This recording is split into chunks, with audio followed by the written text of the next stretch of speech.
Voilà, c'est lancé. On est prêt, tout le monde est prêt.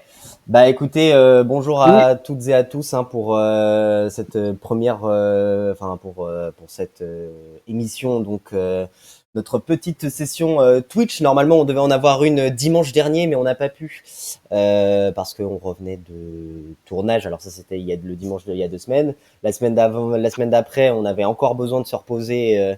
Et puis on avait aussi quelque chose à organiser, voilà. Donc c'est une émission là qu'on va animer avec Benoît et donc Fatriouk est effectivement en backup pour faire la modération quand il y en aura. Donc voilà, donc salut Ben déjà. J'espère que tu vas bien. salut Adam. Bah écoute, ouais, ça va bien. Bonjour à toutes et à tous. En forme après justement le tournage qui a eu lieu sur l'épisode 2 de Nous sommes en guerre. En forme pour ce Twitch, ouais. Bah ouais, donc c'est vrai que c'est peut-être la petite info un peu qu'on peut lancer et tout. Mais du coup, effectivement, on a bel et bien participé à la course de Grazac. On en avait parlé lors du dernier stream il y a 3 semaines maintenant.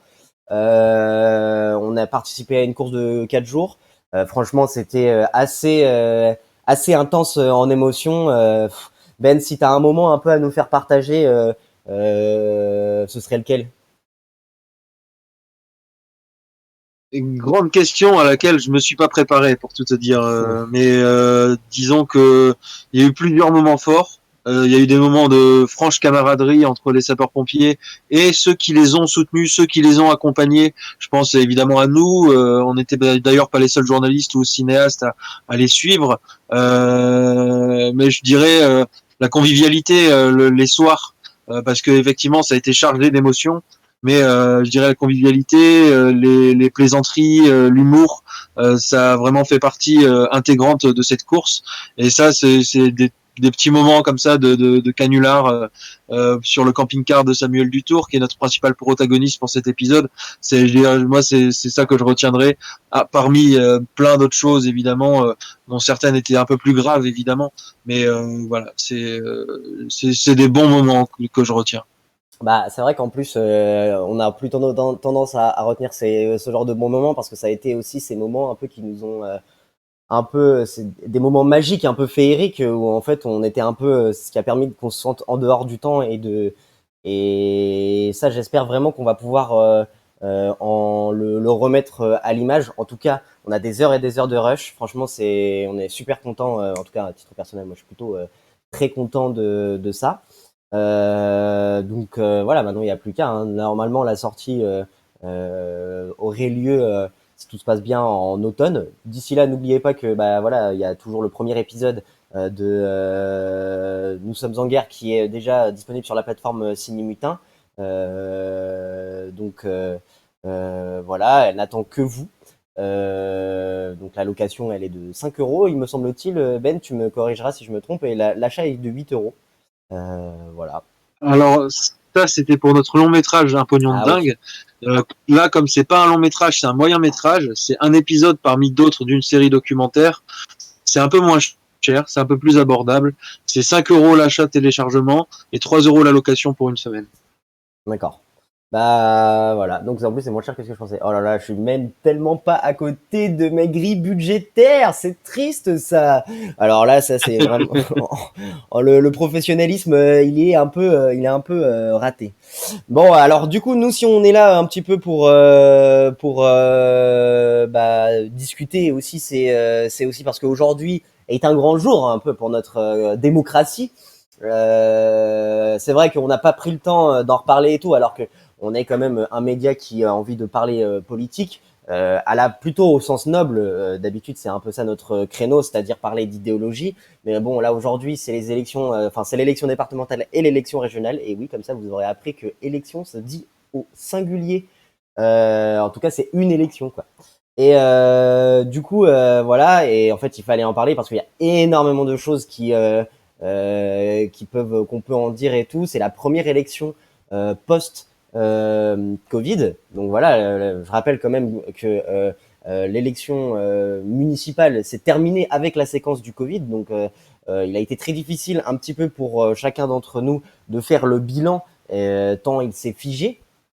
Et aujourd'hui, cette élection qui est aussi la dernière avant l'élection présidentielle et l'élection législative, donc qui sont les scrutins phares un peu de la Ve République, bah voilà, ce sont les dernières élections et donc forcément, elles vont avoir une attente assez particulière, peut-être pas auprès de la population, puisque bon, voilà, le taux de participation est faible, mais sûrement auprès des appareils politiques qui ont, eux, en ligne de mire nécessairement 2022, là où tout se joue. Est-ce que, Benoît, et là c'est peut-être ma première question finalement que je vais te poser, avant de parler des enjeux et de quoi que ce soit, etc., etc., est-ce que cette élection-là, elle est plus importante, l'élection départementale et régionale, elle est plus importante pour les appareils politiques que pour les citoyens finalement? Bah là, comme disait l'autre, les faits sont têtus et ce qui est clair, c'est que la participation atteint un niveau record en termes de faiblesse de participation, en termes de hausse de l'abstention par rapport à 2015, qui avait déjà été un record pour les élections régionales et départementales. Donc, bah disons voilà que oui, effectivement, il y a peu de gens qui se sont vraiment sentis concernés par ces élections départementales et régionales, alors même qu'il y a des enjeux dont on va parler. Et c'est surtout les appareils politiques effectivement qui ont vraiment essayé de chacun tirer la couverture sur eux et qui essayent après avec plus ou moins d'honnêteté et plus ou moins de sincérité, on va dire, hein, pour changer la vie des gens et pour améliorer la vie des citoyens, puisque c'est quand même à ça qu'est-ce que sont censés les voilà, je pense effectivement que les citoyens ne se sentent pas concernés, ils ne se sont pas saisis de ces élections. En même temps, rien n'a été fait pour que ça puisse se faire, qu'il y ait une appropriation populaire de ces élections. Je pense notamment au rôle ou à l'absence de rôle joué par le ministre de l'Intérieur et la ministre de la Citoyenneté. Hmm. Bah, il y a eu plusieurs. C'est vrai qu'il y a eu plusieurs couacs. Alors, peut-être pour commencer et remettre un peu dans le contexte, il faut quand même rappeler un peu quels sont les principes de ces scrutins. Donc, l'élection régionale, donc c'est un scrutin de liste par région. Donc, chaque département constituant la région envoie donc un certain nombre de candidats. Donc, la liste fonctionne à la parité alternée, donc c'est-à-dire un homme, une femme ou une femme, un homme, une femme, un homme. Et donc du coup, c'est l'union de toutes ces listes départementales qui vont constituer donc la liste qui va se présenter à l'élection régionale. Donc chaque appareil, chaque organisation ou chaque citoyen qui ont l'occasion de se réunir le font. Et après, donc voilà, l'élection se déroule sur 2 tours, donc qui ont lieu le 20 juin, donc aujourd'hui, et le 27 juin, comme l'élection départementale. Du coup, le scrutin donc est censé élire donc non pas une personne, une personnalité sur un canton, etc., etc., mais sur une liste. C'est un scrutin proche de l'élection municipale. Alors que l'élection départementale, elle a un caractère assez unique en France, puisque on élit un ticket par canton, qui ne représentent même pas effectivement les circonscriptions de l'élection législative, même si elles s'en rapprochent un petit peu quand même. Et donc chaque élu de canton donc représente un ticket, un homme, une femme avec un suppléant homme et femme, et c'est l'addition de toutes ces forces-là qui composera donc le conseil départemental. Voilà. Donc du coup, moi, la première, la question qu'il faut qu'on se pose, c'est qu'aujourd'hui, tu parlais un peu de déconnexion des citoyens vis-à-vis vis-à-vis des enjeux institutionnels. Est-ce que déjà, rien qu'avec ces principes, les principes de l'élection telles qu'elles sont considérées, c'est-à-dire l'élection régionale, un scrutin de liste, et une élection binominale pour les départementales, est-ce que déjà c'est un mode de représentation qui permet à ce que le citoyen puisse se saisir de ces élections-là? Peut-être que le problème, il vient du problème clairement institutionnel et que en fait les partis, ils auront beau faire ce qu'ils peuvent, ça ne fonctionnerait pas. Alors, oui, c'est sûr que la complexité du système électoral français n'aide pas à ce qu'il y ait des forts taux de participation. Après, il n'y a pas de travail de pédagogie qui a été mené ni par les appareils politiques pour la plupart, et ni non plus, surtout de la part du gouvernement qui, disons, quand même, le gouvernement a plutôt intérêt à ce qu'il n'y ait pas trop de participation à ces élections, parce que on a vu que quand même les municipales, qui étaient les élections intermédiaires précédentes, ont plutôt sanctionné le pouvoir en place. Et du coup, ensuite, sur l'aspect vraiment organisation de l'élection, avec un scrutin de liste pour les régionales, un scrutin binominal à 2 tours avec majorité absolue en cas de ticket ou relative en cas de triangulaire ou de quadrangulaire. Euh, ça brouille un peu les pistes. Il y a beaucoup de citoyens qui effectivement sont citoyens, c'est-à-dire qu'ils ont leur carte d'électeur, etc. Et participent à la vie civique généralement, ne serait-ce que pour élire leur maire ou en tout cas le président de la République. Et bien là, ils se sont pas du tout intéressés à ces élections. Euh, Après, chaque élection a une histoire, c'est-à-dire que les départements, ça date de la Révolution française, donc Mm. c'est très ancien. Le scrutin cantonal, donc qui était avant le conseil général et qui est devenu récemment le conseil départemental, c'était donc un peu sur le même format que les élections législatives pour les députés à l'Assemblée nationale. Et le scrutin de liste des régions, c'est quelque chose de beaucoup plus récent puisque les régions sont apparues sous Mitterrand au début des années 80 et donc ou au cours des années 80, j'ai pas la date exacte en tête. Ça fait, disons, pas mal d'échelons auxquels penser. Les gens ne savent pas exactement de quel ressort, quelle compétence relève de telle ou telle collectivité. Donc le département, c'est tout ce qui est social, c'est le département qui verse le RSA, par exemple. C'est le département qui gère les collèges, qui gère les routes, alors que la région, elle va être plus sur l'économie, un petit peu sur la santé, voilà. Et donc les lycées aussi, la formation professionnelle, etc. Maintenant, c'est une complexité qui est limite, j'ai envie de dire, entretenue pour bah, un peu dissuader certaines personnes qui ne sont pas familières de tous les enjeux et tous les rouages de la politique, de se sentir concernées, encore une fois. Bah ouais, ça c'est un fait. En plus, finalement, bon, je veux dire, je pense surtout aux militants qui vont se lever le matin et qui vont aller distribuer des tracts pour représenter et tout. Je pense que ça doit être difficile pour eux, tu vois, parce que finalement ils sont aussi à l'image de leur bah, des autres citoyens, hein, voilà. Des fois, t'es tellement paumé même à expliquer, je veux dire, comment ça fonctionne les élections et tout que limite tu pourrais presque les comprendre, les électeurs, de pas se sentir représentés. Aujourd'hui, il y a une telle complexité. En tout cas, il y a aussi effectivement un travail de pédagogie qui n'est pas fait, puisque bon, en plus là aujourd'hui, ce scrutin c'était assez particulier, puisque il y a eu une véritable défaillance de l'appareil d'État, hein, clairement, pour organiser ces élections. Déjà jusqu'à très récemment, on pensait qu'il y avait des rumeurs comme quoi elles allaient être déplacées après le scrutin. Elles ont fini par être maintenues. Le matériel de propagande électorale qui est normalement, bon, bah, on s'attend à ce que ce soit les collectivités et la collectivité de manière générale qui prennent en charge la mise en place du scrutin. Eh bien, ça a été majoritairement, en tout cas là où on habite à Angers, ça a été beaucoup fait par des boîtes privées et donc il y a eu énormément de couacs. Par exemple, moi j'ai eu j'ai reçu les flyers pour voter pour les élections régionales, mais pas pour l'élection départementale.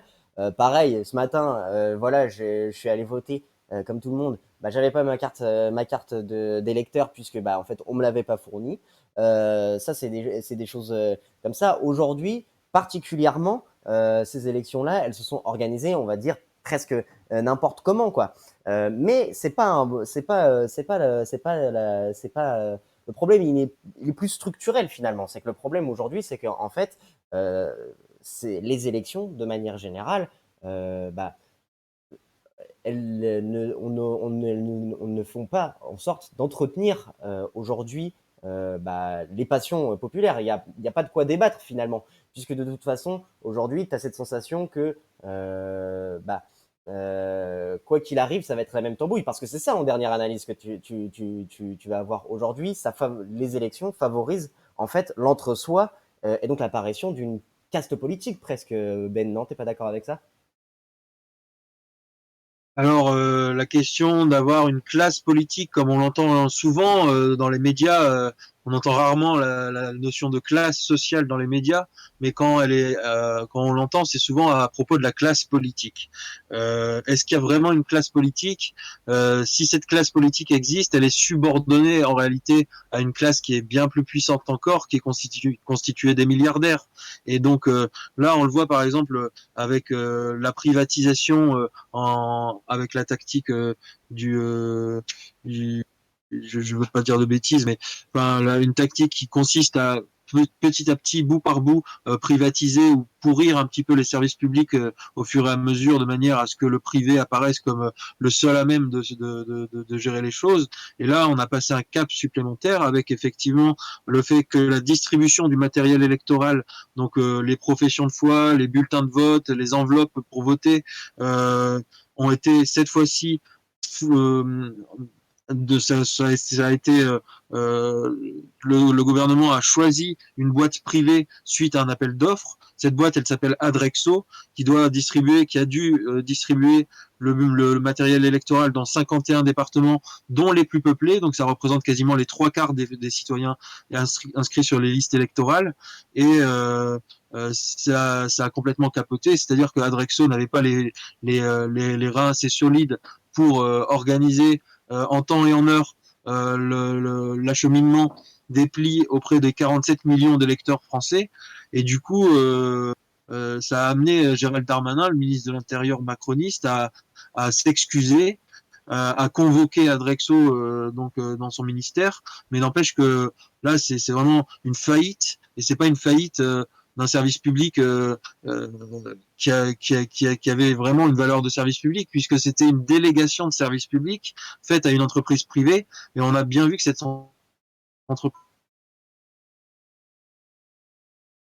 Ah, notre ami Benoît nous aurait-il pas quitté là? a Ah, autant de rôles, et autant d'enjeux cruciaux fournis enfin qui avaient été donc attribués à une entreprise privée. Et et là, sur ces élections, ça a été un fiasco total. L'acheminement du matériel électoral par cette boîte qui s'appelle donc Adrexo et qui n'a pas du tout fait son job. alors il y a eu un moment où il y a eu une petite coupure, donc on n'a pas compris ce que tu voulais dire à la fin. Alors, tu as Fight Ryuk qui est. Donc, je te demanderai de répéter, mais d'abord, il y a les petits points sur les commentaires. Fat Ryuk qui écrit: les partis ont aussi leurs responsabilités. Ça fait trop longtemps qu'ils ne répondent plus aux attentes des populations. Ils ne font plus la preuve de leur utilité. Oui, c'est vrai qu'effectivement, aujourd'hui, les partis politiques, on ne les voit presque qu'en période d'élection, alors que normalement, elles ont aussi une mission d'assurer la vie civique au quotidien. Furacrac dit: aujourd'hui, les tambouilles entre partis pour une liste commune ne sont pas forcément les plus votés. Beaucoup ne peuvent pas s'y sentir représentés, malheureusement.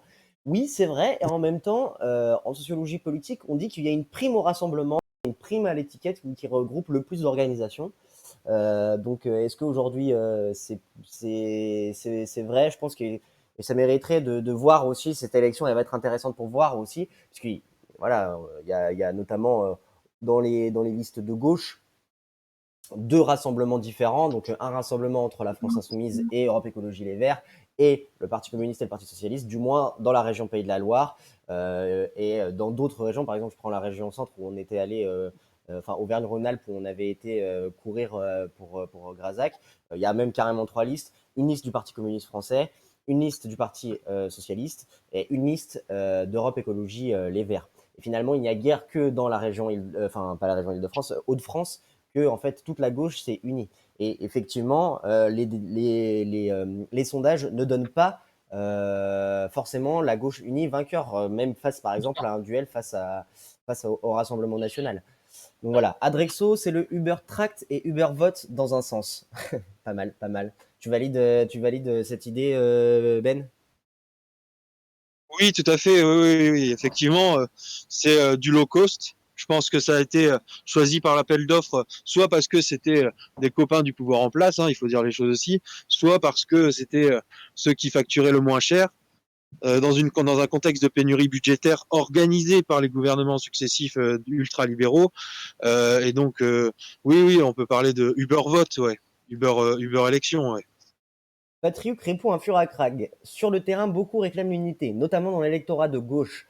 Alors c'est ça la question. Est-ce qu'aujourd'hui l'électorat de gauche, qu'est-ce que c'est l'électorat de gauche? Bon, moi je souscris pas trop aux théories comme quoi aujourd'hui l'ancien électorat de gauche c'est l'électorat de l'extrême droite. Mais est-ce que l'électorat de gauche qui réclame l'unité, en réalité c'est pas un électorat qui a une certaine connaissance de la vie publique et notamment de comment fonctionnent les partis politiques à gauche? Après, c'est vrai que c'est un vrai problème parce que, par exemple, euh, à gauche, on a tendance à avoir une myriade de partis politiques, à droite, et à titre personnel, après, voilà, je pense qu'on pourrait débattre ça, mais je classe La République En Marche comme un parti de droite. Et en fait, il y a très peu de partis finalement. Il n'y a que trois grands partis, quoi. La République En Marche, euh, les Républicains et le Rassemblement national, si tant est qu'on peut les qualifier de droite, voilà, à titre classique, du moins une droite institutionnelle. Et aujourd'hui, c'est vrai que le problème viendrait peut-être, et ça je sais pas ce que tu en penses Benoît aussi, que au-delà de l'unité, c'est une question, c'est qu'en fait aujourd'hui, la gauche, elle est trop parcellaire, trop divisée. Ah, Carnut en Disons décade. que, Ouais. ouais, est-ce que tu m'entends bien? Oui, je t'entends. Il y a Carnut en décave qui disait « Et debout la France, camarade », dit-il. C'est vrai que Debout la France, c'est aussi un parti de droite, mais c'est un parti qui est quand même vraiment beaucoup plus petit, qui a moins d'audience et qui d'ailleurs. Mais ça, c'est intéressant, ça, parce que est-ce que finalement, n'y a-t-il pas aussi une énorme division de la droite et à qui profite telle aujourd'hui? Est-ce que de toute façon, de manière générale, Benoît, en fait, on n'a pas trop de partis en France, quoi?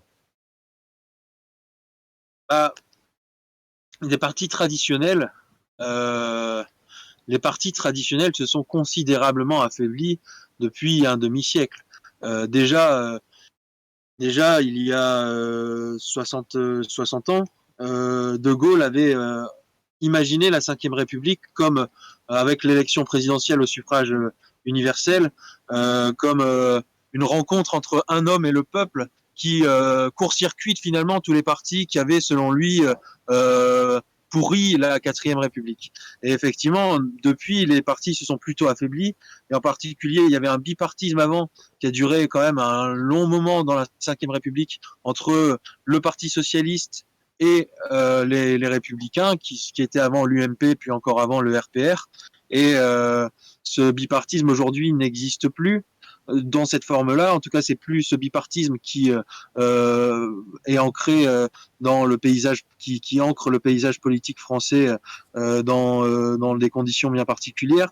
Et il y a eu un éclatement avec un renforcement de la droite quand même ces dernières années, ces 2 dernières décennies. Je pense depuis 2000, il y a eu un vrai virage à droite dans les consciences et qui a été bien opéré par les médias, certainement détenus en grande partie par des gens qui avaient intérêt à ce qu'il y ait ce tournant droitier, à ce qu'il y ait des thèmes comme le sécuritaire, l'assistanat, enfin voilà, toutes des choses qui divisent les travailleurs et qui finalement les désorientent et les divertissent par rapport aux vrais problèmes qui sont les problèmes sociaux, à mon sens, les problèmes d'emploi, avec un chômage de masse qui devrait être la préoccupation numéro un, y compris de tous les candidats aux élections. Et je pense notamment que la région a une compétence en termes d'économie et on a assez peu entendu parler d'emploi dans cette campagne pour peu que la campagne ait existé. On a assez peu entendu parler de la santé aussi, alors même que c'est un truc on n'a pas pu passer à côté depuis 1 an et demi. On a parlé que de santé pendant H24 sur les médias, les chaînes d'infos en continu et les médias en général. Et la région, elle envoie ses représentants au sein de l'ARS, de l'agence régionale de santé, et donc la région a une part de compétence de la santé public en France. Et donc, je trouve ça aussi dommage, c'est que ce soit après voilà, je réponds pas exactement à ta question sur les différents partis, mais je pense que voilà le fait que les partis ne sont plus idéologiquement très forts avec un socle commun qui va vraiment définir des intérêts particuliers ou une vision particulière, une idéologie particulière. Aujourd'hui, l'idéologie c'est un gros mot, le parti politique c'est quasiment un gros mot aussi, et effectivement il y a une division parce que il y a une division aussi des travailleurs qui est bien sciemment organisée par ceux qui ont intérêt à cette division, c'est-à-dire le grand patronat et la grande bourgeoisie, quoi. Est-ce que justement, parce que tu parlais effectivement de thématiques de campagne qui n'ont pas été discutées, et effectivement, par exemple, la thématique de l'emploi et du travail de manière générale, elle devrait être fondamentale à tout scrutin, et en particulier pour le scrutin régional, puisque effectivement, la région, c'est un peu l'État dans l'État, hein, ce sont des véritables institutions qui ont des véritables structures, qui ont une puissance économique, une force de frappe pour certaines même à l'international, quand on pense à l'Île-de-France, quand on pense à la région Auvergne-Rhône-Alpes, voilà, qui peuvent faire concurrence même à certaines villes, par exemple la région Île-de-France, qui est dirigée par Valérie Pécresse, donc présidente de la région de droite, qui offre une véritable concurrence à la maire de Paris, par exemple Anne Hidalgo, qui est une maire au parti élu socialiste, qui dirige une communauté de gauche et tout, et enfin une majorité de gauche plutôt à la mairie de Paris. Euh, Aujourd'hui, c'est vrai que t'as l'impression aussi, on a l'impression un peu que bah, soit les élus finalement pour se faire élire ou se faire réélire nous mentent, soit ils nous font, enfin, ils essayent de détourner l'attention des vrais problèmes. Alors que, par exemple, la région, et par exemple la région Île-de-France, elle participe à des thématiques de l'emploi. Par exemple, t'as Gims qui a, alors ça va faire rire, hein, bien sûr, mais qui a soutenu publiquement Valérie Pécresse pour l'élection régionale parce que Valérie Pécresse et la région Île-de-France soutient Gims dans un événement, dans une association qu'il parraine lui-même, qui aide les jeunes dans les cités à trouver un boulot. Est-ce que le problème il vient pas aussi notamment pour le personnel politique, pour beaucoup qui est aussi du personnel, enfin bon, il y a les têtes d'affiche, Valérie Pécresse, Jacques Oxiette dans la région à l'époque où voilà, etc., qui sont des têtes d'affiche connues. Mais bon, le conseil régional, c'est aussi beaucoup de gens qui sont des militants qui croient vraiment fondamentalement en ce qu'ils font.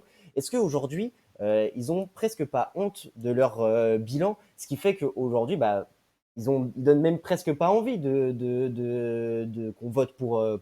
Est-ce qu'il y a un problème aussi au sein de l'image du politique de manière générale? Alors il y a Furacrag qui nous dit quid des jeunes, de plus en plus désinvestis d'un point de vue électoral, alors que seuls certains parlent des jeunes et de leurs conditions de vie. Et oui, voilà, c'est qu'aujourd'hui, à la fin de la fin, et en dernière analyse, bah, aujourd'hui, les personnes qui devraient prendre les rênes, donc les gens qui ont aujourd'hui 25 ans, 30 ans, 35 ans, qui devraient commencer à exprimer publiquement leur avis, parce que ça y est, ce sont des citoyens qui sont inscrits dans la vie active. Il n'y a pas plus actif qu'eux, presque, on dirait. Bah aujourd'hui, bah, ils se désintéressent de ça. Est-ce que aujourd'hui, en plus de la complexité, il y a aussi un manque d'attraction en fait finalement pour s'occuper de la chose publique? Et si oui, pourquoi? J'imagine que c'est à moi que tu poses la question, Oui, bien madame. sûr.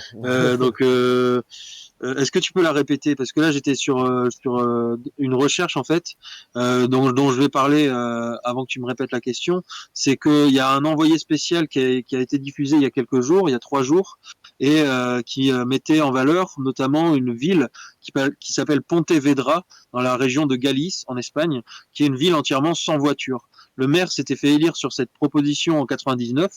C'est un maire de gauche radicale et il a entièrement transformé sa ville où il n'y a plus une seule voiture qui peut y circuler à moins d'avoir effectivement une raison expresse et bien justifiée, que ce soit par exemple un déménagement ou quelque chose comme ça. Mais ce que je veux dire, c'est que il y a il y a peut-être un manque d'ambition aussi parmi le personnel politique, et notamment le personnel politique de gauche, s'il faut nommer les choses clairement, dans la volonté de transformer la vie des gens. C'est-à-dire qu'il y a des collectivités qui vont, par exemple, fournir un ordinateur à chaque collégien. Il y a des collectivités qui vont fournir les fournitures scolaires à chaque écolier. Donc ça, c'est des choses qui seront de l'aide indirecte entre guillemets. C'est contrairement aux aides directes qui sont de l'argent pour que les gens soient solvables sur le marché. Là, en fait, c'est des aides indirectes, mais finalement qui sont immédiates et qui sont un équipement, voilà. Et donc, mais au-delà de ces initiatives-là, il n'y a pas une collectivité qui a vraiment essayé de réaliser entre guillemets une utopie, d'aller en marche forcée entre guillemets vers un idéal. Je pense aussi à Marina Leda, bien sûr en Espagne, et ça c'est un des trucs qui nous différencie évidemment la France de l'Espagne, c'est-à-dire que après le franquisme, il y a eu une volonté de transformer radicalement la vie des gens pour ne plus pour ne plus revivre l'extrême droite au pouvoir. Et il y a des collectivités qui ont vraiment transformé la vie des gens en proposant un logement à très très bas coût à tout le monde, en proposant du travail à tout le monde, ça c'est à Marina Leda, en proposant à Pontevedra une ville sans voiture où les piétons et y compris les handicapés en fauteuil roulant peuvent se déplacer parce qu'il n'y a plus de trottoir, c'est juste la même hauteur entre le trottoir et les rues puisque toutes les rues sont entièrement piétonnes. Et donc c'est est-ce qu'il n'y a pas un manque d'ambition parmi le personnel politique? C'est une question que je te pose aussi, du Oui, coup, Adam, ouais, ouais. en retour. Alors je te coupe hein, parce que effectivement, Furagrag il dit un truc qui est juste. Oui, enfin sur l'Espagne, c'est quand même toujours le Parti populaire qui est en place, le Parti populaire qui est classé plutôt à droite hein, quand même. Et puis l'Espagne quand même, c'est aussi c'est un système qui fonctionne aujourd'hui avec des régions qui sont autonomes, ce qui n'est pas le cas en France aussi. C'est que nous, on a quand même aussi, bien que aujourd'hui les régions, ils aient beaucoup plus de puissance économique, ils ont beaucoup moins de autonomie administrative que peuvent l'avoir des régions comme en Espagne, par exemple, où aujourd'hui, bon, bah, la Catalogne, les Pays Basques, enfin la Galice, ils ont des parlements autonomes régionaux, ils collectent eux-mêmes l'impôt, et ça, c'est quand même une véritable différence que n'a pas aujourd'hui les collectivités territoriales, notamment départementales et régionales en France. Est-ce qu'aujourd'hui, peut-être, et ça c'est aussi le problème, c'est que aujourd'hui, ce manque d'autonomie fait en sorte que les gens ils ne vont pas voter. Et là, je réponds directement à ta question. Attention avec ces comparaisons parce que effectivement, là où je te rejoins, c'est qu'il peut y avoir un manque d'ambition. Mais aujourd'hui, il y a aussi beaucoup d'autres facteurs qui font rentrer en jeu. Et si aujourd'hui il faille faire un peu plus d'autonomie pour les régions, pour qu'il y ait plus de concurrence entre les territoires, dans un État comme la France, puisque moi je ne serais pas nécessairement d'accord avec ça, puisque quand on le voit en Espagne, parce que effectivement la Galice ou la Catalogne, ils ont les moyens de faire des politiques publiques sociales qui sont extrêmement ambitieuses. Yop 21 vient de nous suivre, bah merci à toi, bienvenue. En tout cas, voilà, la Catalogne, c'est aussi, par exemple, la région autonome la plus puissante économiquement et financièrement de l'Espagne. Et aujourd'hui, tu pourrais faire très bien du tout piéton en Catalogne parce que c'est possible, parce que c'est une région touristique, mais ce serait beaucoup plus compliqué, par exemple, en Espagne, en Andalousie, puisque là où les services publics sont moins élevés. Et ça, c'est aussi un vrai problème. C'est que si aujourd'hui, par exemple, il fallait avoir les moyens des ambitions bah, salut du Mexique. Bah, merci, Yop 21.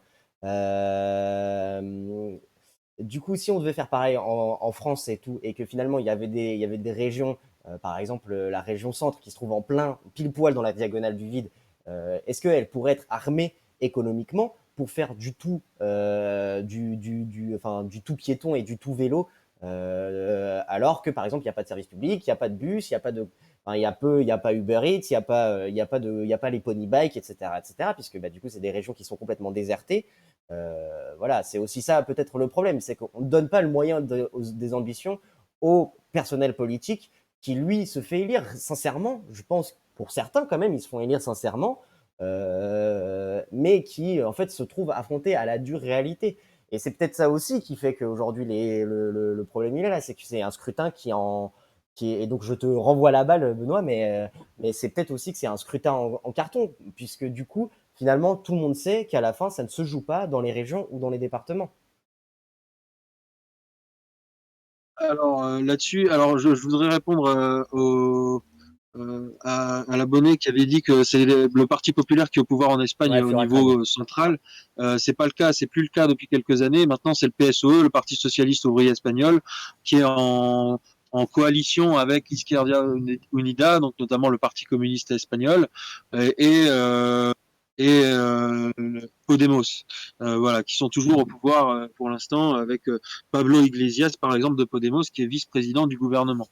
Maintenant, effectivement, est-ce que, enfin voilà, une comparaison n'est pas raison et je voulais pas, par exemple, vanter le système politique espagnol, sachant que c'est quand même une monarchie et que heureusement en France, on est sorti de la monarchie depuis maintenant un certain temps, depuis un siècle et demi. Maintenant, euh, est-ce que le personnel politique a l'autorité pour changer la vie des gens dans les collectivités? En fait, il y a différents aspects à prendre en compte. Le fait que effectivement les régions ont moins de pouvoir en France qu'en Espagne ou qu'en Allemagne ou que les nations au Royaume-Uni, par exemple, avec l'Écosse et les Pays de Galles, même si c'est difficilement comparable. Voilà, les régions n'ont pas leur propre parlement en France. C'est pas des États, ce sont des régions, donc ce sont des échelons locaux d'un État centralisé.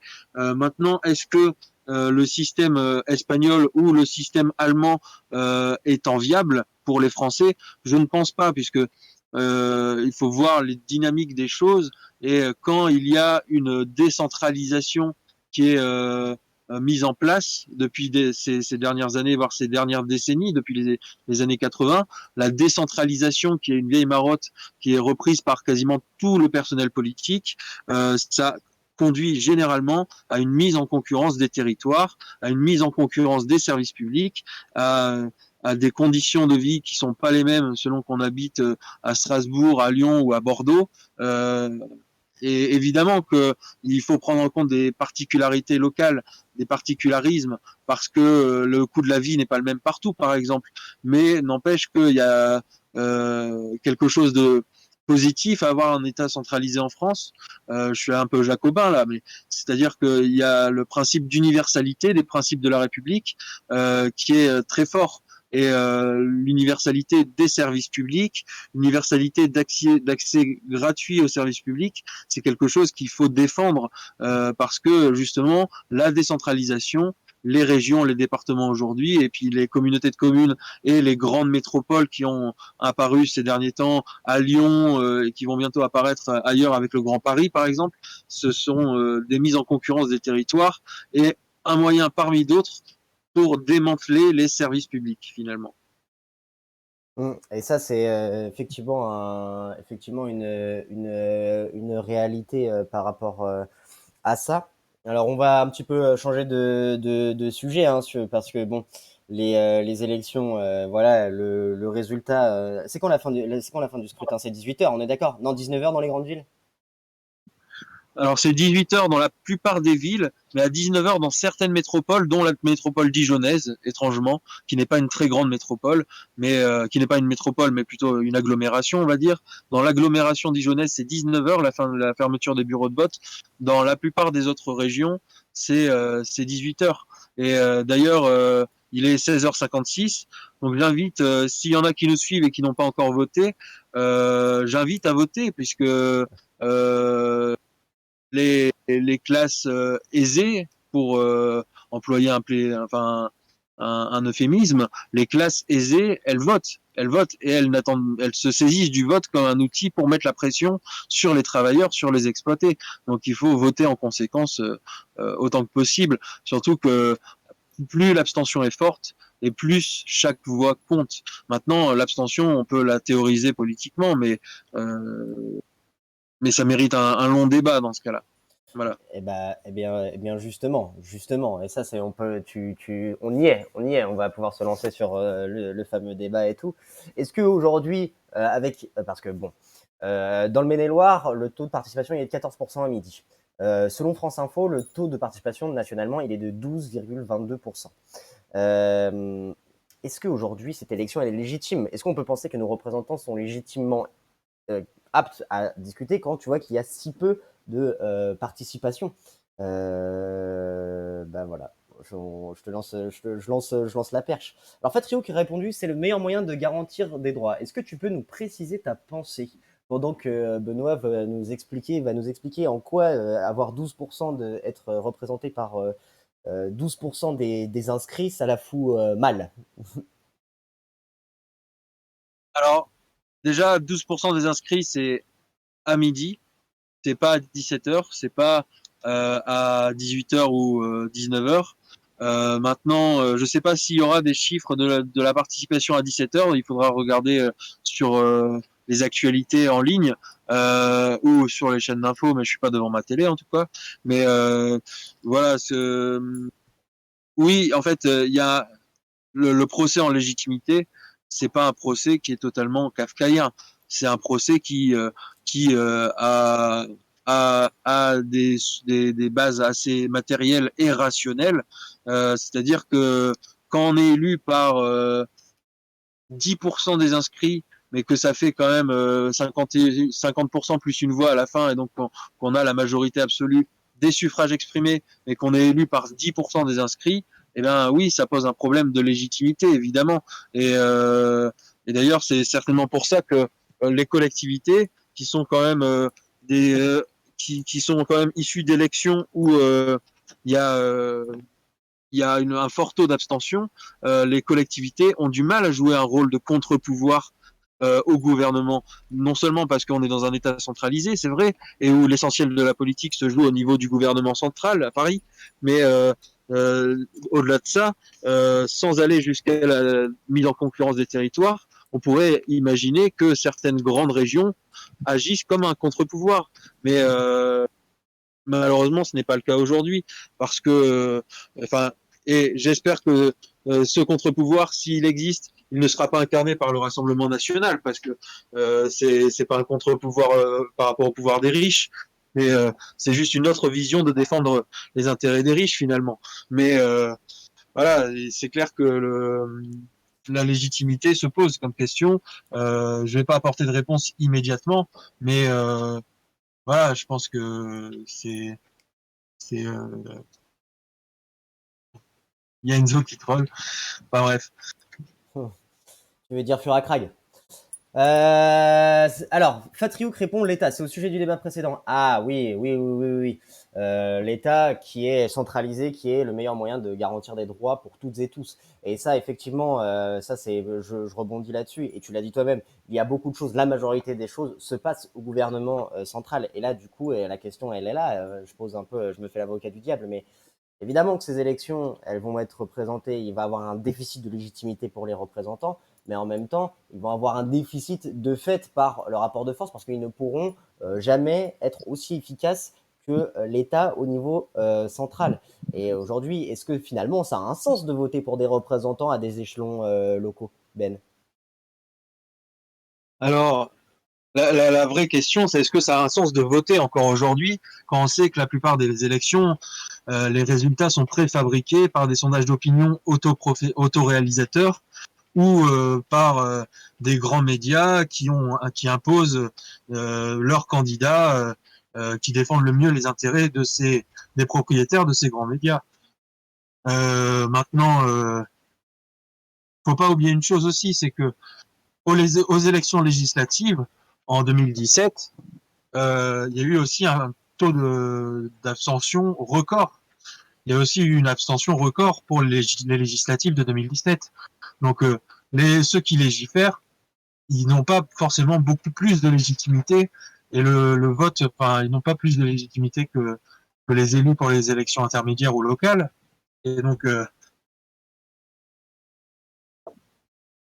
reprends mon souffle parce que je reviens de dehors où il commence à pleuvoir, là, à Avrier, au nord d'Angers. Donc, Ouais, ce que je voulais dire, c'est que les, la question, la vraie question, c'est est-ce que le vote a encore un sens aujourd'hui? Et c'est une question que je te pose, Adam, hein, et que je pose à nos abonnés, à ceux qui nous écoutent, à ceux qui nous suivent. C'est est-ce que vous croyez encore au vote et est-ce que, à votre avis,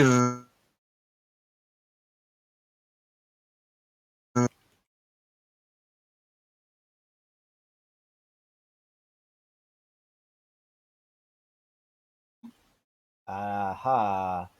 Benoît, est-ce que tu es encore avec nous? La pluie a eu raison la pluie a eu raison de son appareil vocal si fragile. Voilà, comme quoi ne jamais streamer sous la pluie, les amis. Alors, en attendant qu'il revienne tranquillement, moi je voudrais lui répondre quand même sur un truc.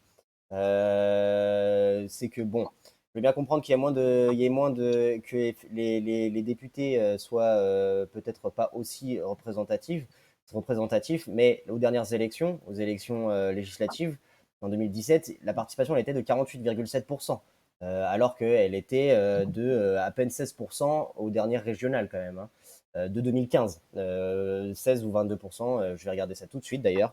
Élections régionales 2015, participation, elle était 26 72% en 2015. Tchac, tchac, 2015, hop, la participation selon Google, votant au premier tour, corps électoral à 49,91 et 58,41. Autant pour moi, il y aurait eu donc effectivement autant de participation aux élections régionales de 2015 qu'aux élections législatives de 2017. Donc toute ma démonstration tombe à l'eau, malheureusement. Donc du coup, ben, bah, effectivement, est-ce que aujourd'hui ça sert quelque chose de voter? Bah, je pense que, et j'invite pour ceux que ça intéresse à lire du Côme Simian, qui est professeur d'histoire moderne à l'université de Clermont-Ferrand, il me semble, qui a dit un jour, aujourd'hui, euh, qui faisait un comparatif entre le statut de citoyen au XVIIIe siècle et le statut de citoyen au XXIe siècle. Et que, comparé à l'époque, aujourd'hui, le statut de citoyen est un statut assez restrictif, en fait assez réduit. En fait, où ce qui définit finalement le citoyen, c'est le droit de vote. Alors que ce n'était pas le cas au XVIIIe siècle. Le citoyen, c'est quelqu'un qui avait un droit de vote, mais qui avait aussi un devoir de participer à l'activité de la vie publique, notamment en payant l'impôt et aussi en faisant la guerre, en ayant à la conscription. Euh, Aujourd'hui, bon, de fait, on a des droits sans des devoirs, apparaît-il et tout. Donc, bon, il y a effectivement la vision de se dire qu'aujourd'hui, il y a des gens qui se sont battus pour avoir ce droit-là, effectivement, mais aujourd'hui, on ne vote pas quand on vote pour nos représentants, on ne vote pas pour des gens qui nous représentent en fait. On vote pour des alors, représentants qui ont un mandat, je veux dire, libre. Finalement, moi je le comprends cette idée elles sont comme muettes nos voix. Euh, pour, pour autant, je dirais pas que aujourd'hui voter ça ne sert à rien, puisque bah, il existe toujours des personnes qui sont candidats, qui sont à notre image, et c'est aujourd'hui eux qu'il faut rendre majoritaire. Mais si adopter un discours majoritaire s'arrêtait au vote, eh bien, effectivement, là je dirais non, ça ne sert à rien de voter. Ce qui est important, c'est que ce vote, il s'inscrive dans une dynamique, c'est-à-dire une dynamique militante, et pas que électorale, donc une dynamique militante. Et c'est pour ça que moi, j'adresse un hommage à tous ces militants de tous les partis de France, à part pour le Rassemblement national, puisque eux, j'aimerais bien qu'ils arrêtent de militer, effectivement. Mais que j'adresse un hommage à tous ces militants là de toute la France qui se sont mobilisés pour essayer de convaincre les gens. Et Dieu sait que ça n'a pas été facile avec la période qu'on a eue, avec la crise sanitaire et tout, de ressortir, etc., etc., etc., parce que c'est des activités qui demandent pas mal de proximité, en plus, distribuer des tracts, par exemple. Et aujourd'hui, bah ouais, c'est aussi pour eux qu'entre guillemets on vote. Et c'est aussi, ils nous donnent l'exemple pour que tout à chacun, on puisse aussi se mobiliser. Puisque si ça ne s'arrêtait qu'au vote, eh bien ce serait juste et uniquement élire notre maître. Et moi je pense que c'est quelque chose qui doit aujourd'hui s'arrêter. Et on ne peut pas penser effectivement les scrutins de manière générale de la conception de la démocratie que l'on a. Et la conception de la démocratie que l'on a, je pense qu'aujourd'hui, la Ve République, effectivement, elle pose un statut du citoyen restrictif. Et aller voter, justement, c'est montrer, aller voter, que si on va juste voter que pour voter, bah, en fait, effectivement, ce serait valider ce parti pris. Mais aller voter en disant qu'on a fait son travail, en disant qu'on a fait voter aussi les personnes autour de nous pour quelque chose, pour un changement, et que aussi au quotidien, on va se battre, on va distribuer des sous populaires avec le secours populaire, on va aller défendre ses droits avec les syndicats, etc., etc., parler de politique et faire de la politique, bah ça a un sens. Après, moi, je sais pas comment tu le vois, hein, Benoît, mais voilà ce à quoi je répondrais sur la question du vote, quoi. Je te rejoins sur l'essentiel, c'est-à-dire que le vote, c'est l'exercice de la citoyenneté. C'est pas l'alpha et l'oméga de la citoyenneté, et heureusement, mais c'est un exercice de la citoyenneté. Là, il y a une alerte info qui est tombée. La participation à 17 heures, en 2015, elle était à 43% pour les régionales et à 42,98% pour les départementales. Donc à 17 heures en 2015, la participation était de 43% pour ces deux échelons de scrutin. Et aujourd'hui, à 17 heures, la participation s'établit à 26,72%. C'est pas divisé par deux, mais c'est pas loin d'être divisé par deux. Donc ça prouve là vraiment qu'il y a une crise démocratique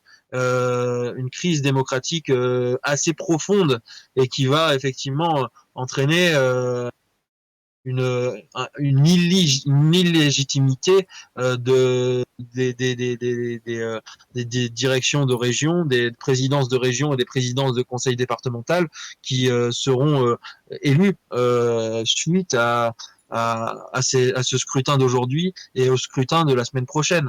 Donc là, c'est-à-dire que je suis assez convaincu par l'idée qu'il faut que la politique n'est pas un gros mot, que la propagande entre guillemets n'est pas un gros mot non plus, qu'il faut réussir à poser le débat et de manière rationnelle et pas de manière complètement irrationnelle comme le font la plupart des médias en rebondissant et la plupart des politiciens aussi en rebondissant sur tel ou tel fait divers pour ajuster leurs propositions, leurs programmes, etc. Mais par contre d'avoir un débat rationnel sur comment on organise la société, c'est peut-être ça qui manque et qui fait qu'il y a aussi peu de participation. C'est certainement du fait que on parle assez peu de comment on organise la société, y compris même si c'est pas l'échelon qui va tout changer, bah, les départementales, les régionales, c'est important, c'est très intéressant aussi de s'y investir, mais ça, rien n'est fait pour qu'on en prenne conscience, rien n'est fait pour que les classes populaires en prennent conscience, et voilà, je pense qu'il y a une mobilisation, une surmobilisation, une surreprésentation du vote des classes les plus riches, au détriment des classes exploitées. Et donc, ça risque de donner des résultats qui seront pas très enjaillants, on va dire, avec certainement une droite radicale et une extrême droite qui seront très hauts. Il y a Enzo, je crois, qui voulait intervenir sur un parallèle entre l'Espagne et la Catalogne, puisque là, on parle de région, donc pourquoi pas élargir le sujet aux régions dans notre pays voisin qui est l'Espagne et faire un parallèle entre l'Espagne et la Catalogne et la France et la Corse. Donc Enzo, si tu es disponible pour faire ce petit comparatif à partir de ce que de ce que tu en sais, de ce que tu en connais, de ce que tu en as vécu et expérimenté. Voilà, si tu veux intervenir, je te laisse la parole. Ouais, alors est-ce qu'on m'entend bien? Oui, on t'entend. Super, Oui, bah déjà, salut les gars. Ouais, en fait, il y a plusieurs questions au fur et à mesure du débat qui interviennent. Benoît, tout à l'heure, tu parlais de la représentativité aussi des élus. C'est vrai que l'institution politique telle qu'on la conçoit, elle est quand même sacrément complexe. Et c'est ce que tu avais avancé aussi, Adam. Sur la question de l'Espagne, tout à l'heure, il y avait la question du Parti populaire. Alors oui, effectivement, le Parti populaire aujourd'hui, même si électoralement il a perdu de sa superbe, ça reste un parti composé de cadres, en tout cas d'anciens franquistes. Et c'est vrai que le poids et le sens des régions en Espagne n'a pas le même sens. Je parlerai davantage de la Catalogne parce que forcément il y a la question du débat sur l'indépendance qui se pose à travers le pays, preuve qu'en fait la région, au-delà d'être une nation, est importante. Sur le parallèle qu'on peut faire, c'est il y a aussi en France des régions qui sont particulièrement impactées et qui ont un enjeu de taille en fait à se mobiliser pour les régionales. Je prends des territoires, par exemple, tu avais annoncé par rapport à la Corse. Bah oui, en fait, en Corse aujourd'hui, il y a une réelle problématique au niveau de la santé publique. Par exemple, sur des cas lourds en termes d'accidents du quotidien, en fait, les hôpitaux, par exemple en Corse, ne sont pas nécessairement en mesure d'avoir les moyens de répondre à certaines problématiques. Et beaucoup se font élitreiller jusqu'à Marseille dans l'urgence. Il y a à ce moment-là une question aussi de l'investissement sur l'enjeu des régions et surtout dans le monde rural aussi. Enfin, pour citer que deux personnes, il y avait un bouquin qui était assez intéressant au niveau de la géographie du développement régional et territorial, surtout pour les enjeux ruraux, c'est André Thor et Frédéric Vallée. Et ils parlent vraiment de l'administration et de l'aménagement du territoire. Et ce qu'on comprend, c'est qu'effectivement, il y a un intérêt direct à se mobiliser sur cet enjeu des régionales, peu importe le débat. Après, la question que j'aimerais poser, c'est est-ce que, au final, quel est vraiment le sens du projet régionaliste tel qu'on l'entend en France? Il y a des partis qui se disent régionalistes, et là-dessus, ma question, elle est plutôt ouverte, c'est plutôt qu'est-ce qu'il en advient et quel est le projet dans l'absolu, quoi.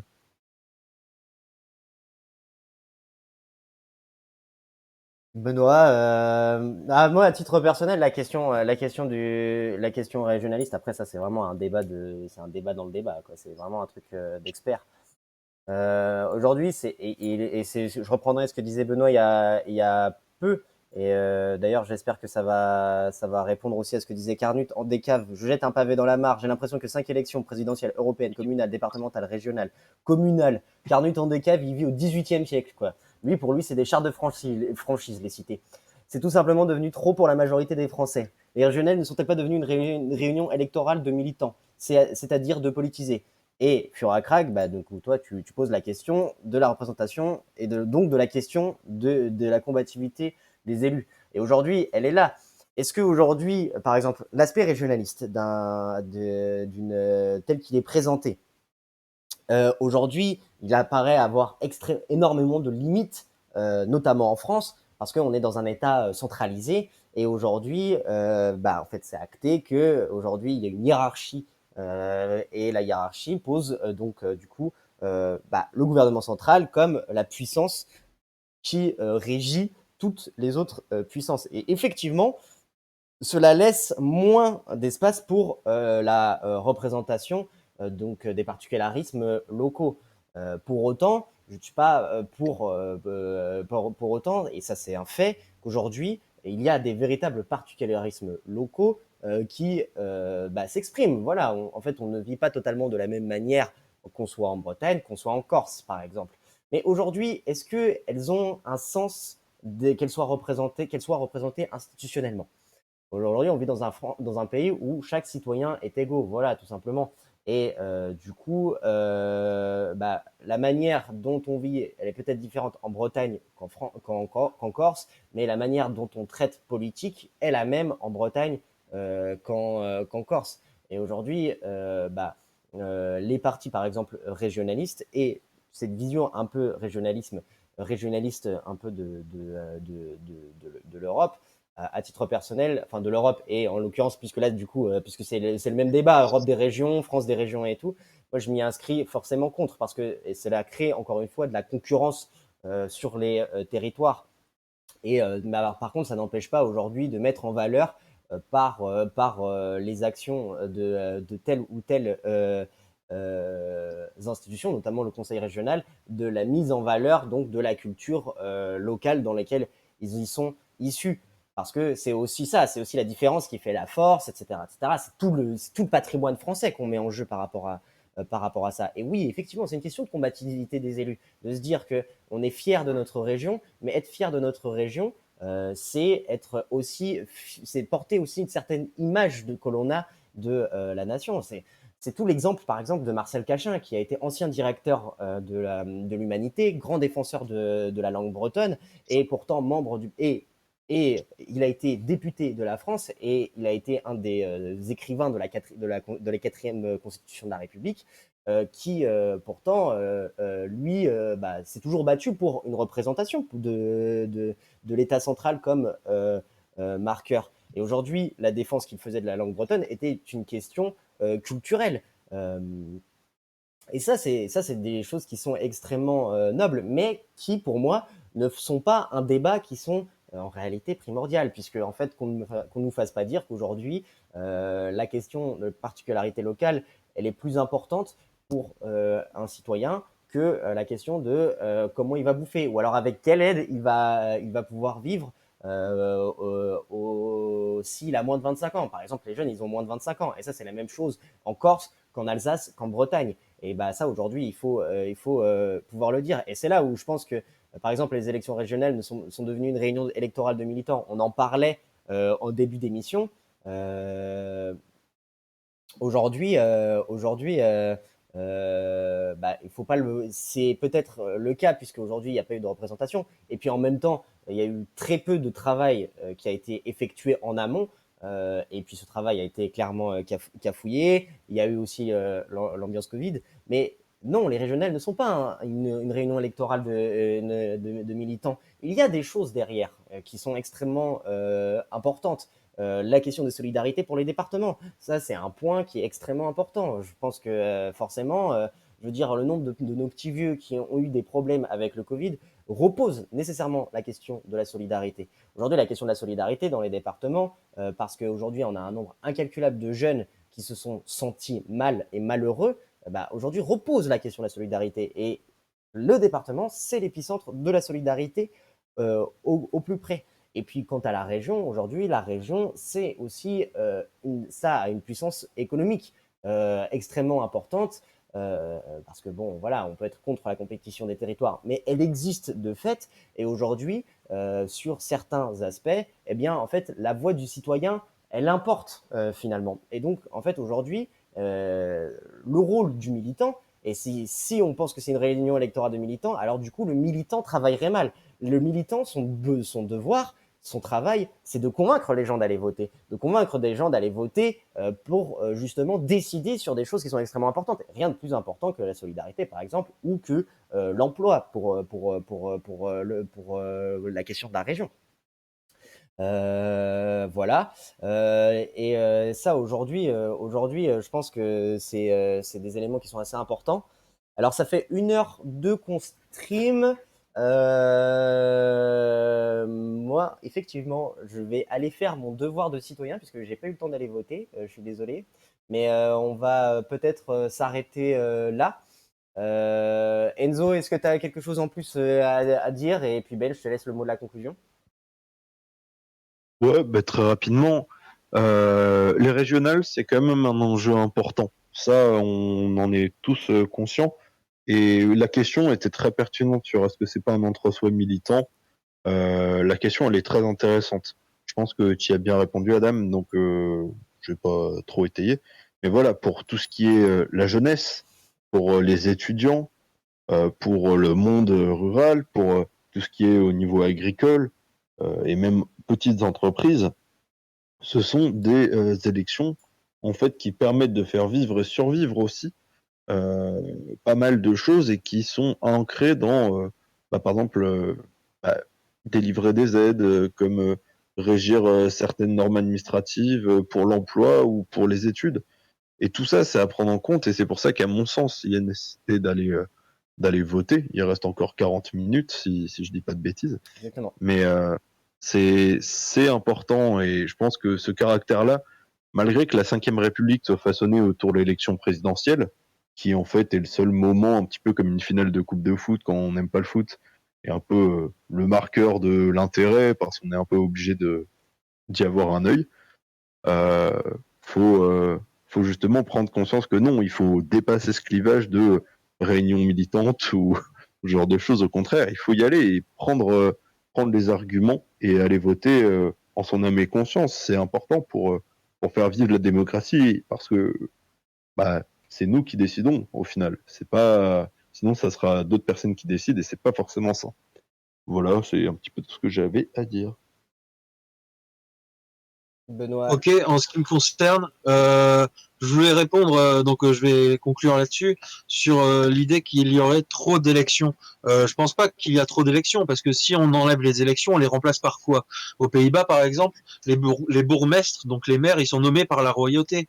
Je pense pas que ce soit quelque chose de très enviable. Par contre, je pense qu'il n'y a pas trop d'élections, mais il y a certainement trop d'électoralisme, trop de promesses sans lendemain, trop de médias et de politiciens qui en parlent le plus souvent 2 ans avant, mais sans aborder les questions de fond, les vraies questions de fond, qui sont par exemple pour ce qui est de la région, la santé, pour ce qui est de la région aussi, l'économie, et donc ce qui est au croisement de ces deux problématiques, par exemple, ça aurait été la relocalisation de la production de médicaments et de dispositifs médicaux, quelque chose qui a été extrêmement peu abordé dans toutes les régions de France pour cette campagne, et pour le département, bah, par exemple, puisque c'est le département qui verse le RSA, eh bien que le département soit un point d'appui pour aller obtenir, conquérir le RSA pour les moins de 25 ans, pour tous les 18-25 ans qui se retrouvent sans revenus. Et déjà que le RSA, c'est pas terrible, hein, parce que c'est 560 euros par mois, mais si on n'a même pas 560 euros par mois, on est dans la misère, on n'est plus dans la pauvreté. Et donc voilà, je conclurai là-dessus.